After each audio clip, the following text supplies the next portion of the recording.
Already 53,000 ఎకరాలు 54,749 ఎకరాలు ప్రభుత్వం చేతిలో ఉంది. ఏది రైతుల దగ్గర తీసుకుంది ప్లస్ ప్రభుత్వ భూములు, అటవీ భూములు అన్నీ కలిపి. అది కాకుండా ఇప్పుడు మళ్ళీ 44,676 ఎకరాలు కావాలంటున్నారు. దీనితో స్టేడియాలు నిర్మిస్తారట, రైల్వే స్టేషన్లుగా నిర్మిస్తారట, విమానాశ్రయాలు నిర్మిస్తారట. అంటే ఈ రాజధానిలో ఎవరు ఉండరు. చంద్రబాబు నాయుడు గారు అక్కడ భూములు కొన్నోళ్ళు, వాళ్ళకి కావాల్సిన వాళ్ళు ఉంటారు. ఎందుకంటే పేదలను ఆల్రెడీ తరిమేశారు కదా, 50,000 మందిని తరిమేశారు. 5 ఎకరాల్లో చంద్రబాబు నాయుడు గారు ఇల్లు కట్టుకుంటున్నారు. 50,000 మంది పేదల్ని తరిమి తరిమి తరిమి కొట్టి 5 ఎకరాల్లో చంద్రబాబు నాయుడు గారు ప్యాలెస్ నిర్మించుకుంటున్నారు అక్కడ. ఎస్, ఏంటి అమరావతి స్కామ్ 2.0 స్టార్ట్ అయినట్టేనా? నమస్తే మీకు, పాషా గారికి, వెంకటరెడ్డి గారికి అండ్ వీక్షకులందరికీ వెరీ గుడ్ ఈవినింగ్. ఈశ్వర్ గారు నమస్తే సార్. అందరము మనం ఇది స్కామ్ స్కామ్ స్కామ్ అంటున్నాం, కానీ స్కామ్ ఎక్కడ అవుతుంది? ఇప్పుడు ఇది స్కామ్ ఎలా అవుతుందని ఎవరు చెప్పట్లేదు. ఓకే, చంద్రబాబు నాయుడు గారు ఏం చెప్తున్నారు? చంద్రబాబు నాయుడు గారు ఇది రాష్ట్ర ఖజానాకి గ్రోత్ ఇంజన్ అని లక్షల కోట్ల ఆదాయాన్ని తీసుకొస్తుందని చెప్తున్నారు. ఒకసారి చంద్రబాబు నాయుడు గారు ఏం చెప్పారో మనం విందాం ఒకసారి. Yeah please. అమరావతి పూర్తయింటే 2 లక్షల నుంచి 5 లక్షల కోట్ల రూపాయలు ప్రభుత్వానికి ఆస్తి మిగిలేది. ఆస్తి అంటే ఆదాయం వచ్చేది. మనం సర్ప్లై చేస్తాం. పూర్తయింటే 2 లక్షల నుంచి 5 లక్షల కోట్ల రూపాయలు ప్రభుత్వానికి ఆస్తి మిగిలేది. ఆస్తి అంటే ఆదాయం వచ్చేది. ఇక్కడ చంద్రబాబు నాయుడు గారు ఏమంటున్నారంటే అమరావతి పూర్తయింటే కనుక, జగన్మోహన్ రెడ్డి గారు పూర్తయింటే చేసింటే కనుక ఆంధ్రప్రదేశ్ ఖజానాకి 2 నుంచి 5 లక్షల కోట్ల రూపాయల ఆదాయం వచ్చేదని చెప్తున్నారు. మీరేమో స్కామ్ అని చెప్తున్నారు. ఆయన ఏమో ఆదాయం గ్రోత్ ఇంజిన్ అంటున్నారు. ఆంధ్రప్రదేశ్ కి గుండెకాయ లాంటిది, జీవనాడి లాంటిది అని చెప్తున్నారు. అది స్కామ్ ఎలా అవుతుంది? ఇది ఫస్ట్ ఎక్స్ప్లెయిన్ చేయడంలో మనం విఫలమయ్యాం. ఇక్కడ ఆంధ్రప్రదేశ్ రాజధాని ఎక్కడ నిర్మించాలంటే ఒక చర్చ జరిగినప్పుడు గుంటూరు విజయవాడ మధ్యలో నిర్మిస్తామని చంద్రబాబు నాయుడు గారు ప్రతిపాదన పెట్టినప్పుడు జగన్మోహన్ రెడ్డి గారు ఏమన్నారంటే విజయవాడ గుంటూరు మధ్యలో 30,000 ఎకరాల ప్రభుత్వ భూమి ఉంటే అక్కడ నేను రాజధానికి అంగీకరిస్తున్నానని చెప్పారు. కానీ చంద్రబాబు నాయుడు గారు ఏమన్నారంటే ఒకే చోట ప్రభుత్వ భూమి లేదు కాబట్టి నేను ల్యాండ్ పూలింగ్ అనేది నేను తీసుకొస్తున్నానని చెప్పారు. అసలు ఈ ల్యాండ్ పూలింగ్ కిను ప్రభుత్వ భూమికి మధ్యలో ఉన్న వ్యత్యాసం ఏంటి అనేది మనం ప్రజలకు ఎక్స్ప్లెయిన్ చేస్తే ప్రజలకి అర్థమవుతుంది. అంటే ప్రభుత్వ భూమిలో రాజధాని కడితే ఏమవుతుంది, ల్యాండ్ పూలింగ్ భూమిలో రాజధాని కడితే ఏమవుతుందని మనం ప్రజలకు ఎక్స్ప్లెయిన్ చేయలేకపోయాం. సో చంద్రబాబు నాయుడు గారు రాజధాని కట్టాలనుకున్నప్పుడు, ఈ 29 గ్రామాల్లోనే రాజధాని కట్టాలనుకున్నప్పుడు ఏం చేయాలంటే ఆ రోజున 2013 భూసేకరణ చట్టం మనకు అందుబాటులో ఉంది. ఆ 2013 భూసేకరణ చట్టం ప్రకారము రిజిస్టర్ ఆఫీస్ లో నమోదైన వాల్యూకి 4 రెట్లు రైతుకు చెల్లిస్తే రైతు భూమి ఇచ్చేసి వెళ్ళిపోవాలి. రైతు అభ్యంతరం చెప్పడానికి లేదు.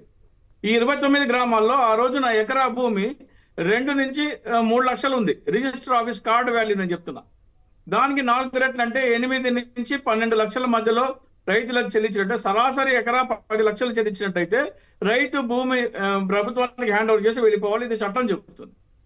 కానీ ఆల్రెడీ మార్కెట్ రేట్ ఎక్కడ ఎంత ఉంది? అంతే ఉంది. మార్కెట్ రేట్ కూడా 8, 10, 12 లక్షలే ఉంది. సో మార్కెట్ రేట్ కి ప్రభుత్వం ఇచ్చే దానికి సేమ్ అయినప్పుడు రైతులు సుముఖంగా ముందుకు రారు.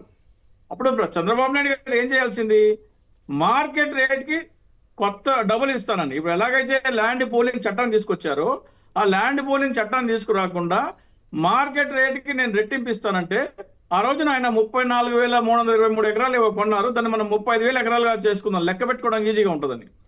సో 35,000 ఎకరాలు కొనడానికి ఎకరా 20 లక్షల చొప్పున ప్రభుత్వానికి ఖర్చు అయ్యేది 7,000 కోట్ల రూపాయలు. ఆ 7,000 కోట్ల రూపాయలు వెచ్చించినట్టయితే రైతులకి మార్కెట్ రేట్ కి డబల్, కార్డు వాల్యూ డబల్ కాదు, మార్కెట్ రేట్ కి డబల్ ఇచ్చినా కానీ ఆ రోజున 35,000 ఎకరాలు ప్రభుత్వ భూమి అయిపోయేది. అంటే జగన్మోహన్ రెడ్డి గారు ఏం సజెస్ట్ చేశారో అది అయిపోయేది. అది చేయకుండా చంద్రబాబు నాయుడు గారు ఏం చేశారు, ల్యాండ్ పూలింగ్ చట్టం తీసుకొచ్చారు. ఆ ల్యాండ్ పూలింగ్ చట్టం ఏదో ఈజీగా ఎక్స్ప్లెయిన్ చేయడానికి నేను చెప్తున్నాను. ఓకే, తీసుకొచ్చాను నేను. Very nice. ల్యాండ్ పూలింగ్ చట్టం ఏం చెప్తుందంటే, చంద్రబాబు నాయుడు గారు చెప్పిన ల్యాండ్ పూలింగ్ చట్టం ఏం చెప్తుందంటే, రైతు గనక 1 ఎకరా భూమి రాజధానికి ఇస్తే ఆయనకి 1000 గజాల రెసిడెన్షియల్, 250 గజాల కమర్షియల్ సైట్ ఇస్తారు ఆయనకి. అంటే 1250 గజాలు ఇస్తారు. ఒక ఎకరాలో మీకు ఉండేది 4,840 గజాలు. అంటే రైతుకి ఇచ్చేది 25%. రైతుకి ఇచ్చేది 25%. అవును. 50% లో రోడ్లు, భవనాలు, పార్కులు, అమ్యూనిటీస్ ఇవన్నీ పోతున్నాయి. అది పోగా ప్రభుత్వం దగ్గర మిగిలేది 25%. సో ఇందాక మీకు వీడియో ప్లే చేసి చూపించాను. చంద్రబాబు నాయుడు గారు ఏమన్నారంటే ఈ 25% విలువ 5 లక్షల కోట్లు అయ్యి ఉండేది అంటున్నారు ఆయన. చంద్రబాబు నాయుడు గారు తీసుకొచ్చిన చట్టం ప్రకారం. ఇది ఎలా స్కామ్ జనాలకి మనం ఎక్స్ప్లెయిన్ చేయాలంటే ఇక్కడ చాలా అవసరం. సో ఇది 25% భూమి విలువ ప్రభుత్వాన్ని, ఇది 5 లక్షల కోట్లు అయినప్పుడు రైతులు కూడా 25%. అది కూడా దీని విలువ ఎంత అవుతుంది? అది కూడా 5 లక్షల కోట్లు అవుతుంది. అవును. మార్కెట్ రేట్ కి రెట్టింపిస్తే మనం ఎంతలో కొనేవాళ్ళం భూమి? 7,000 కోట్లలో కొనేవాళ్ళం. ఇందాక మనం లెక్కేసాం.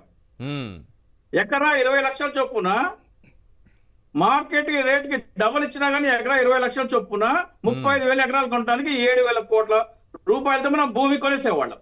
అంటే మీరు 7,000 కోట్లతో భూమి కొంటే రైతుకి అంగుళం భూమి కూడా ఇవ్వాల్సిన అవసరం లేదు. సో రైతుకి వెళ్ళే 5 లక్షల కోట్ల రూపాయ భూమి కూడా ప్రభుత్వ భూమి అయిపోయేది. అవును. సో 7,000 కోట్లతో మీరు భూమి కొని దాన్ని ప్రభుత్వ భూమి చేసి, అంటే జగన్మోహన్ రెడ్డి గారు ప్రభుత్వ భూమిలో రాజధాని కడితే ప్రభుత్వ ఖజానా లాభపడుతుందని ఆ మాట చెప్పారు. కరెక్ట్. ఆ ప్రభుత్వ ఖజానాకి లాభం చేయకుండా మీరేం చేస్తున్నారు? భూమి ఇచ్చిన రైతులకు లాభం చేకూరుస్తున్నారు. చాలా మంది భూమి ఇచ్చిన రైతులు అంటే పాపం రైతులే నిజంగా ఇచ్చారేమో అనుకుంటున్నారు. ఆ రాజధాని ప్రకటన రాకముందు కానీ వచ్చిన వెనువెంటనే కానీ చాలా మంది చౌకగా భూమి కొనేశారు.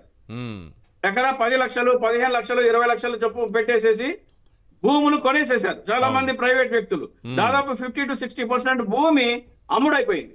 సో ఆ భూమి అంతా రియల్ ఎస్టేట్ వాళ్ళ చేతకి వెళ్ళిపోయింది. దాదాపు 60% భూమి. అదే ప్రభుత్వం కొని ఉంటే, రియల్ ఎస్టేట్ కాకుండా ప్రభుత్వమే కనుక ఆ భూమి కొన్నట్టయితే ప్రభుత్వం లాభపడేది. కానీ ఇక్కడ భూమి కొన్న వాళ్ళు లాభపడుతున్నారు, లేదా భూమి పూలింగ్ ఇచ్చిన వాళ్ళు లాభపడుతున్నారు.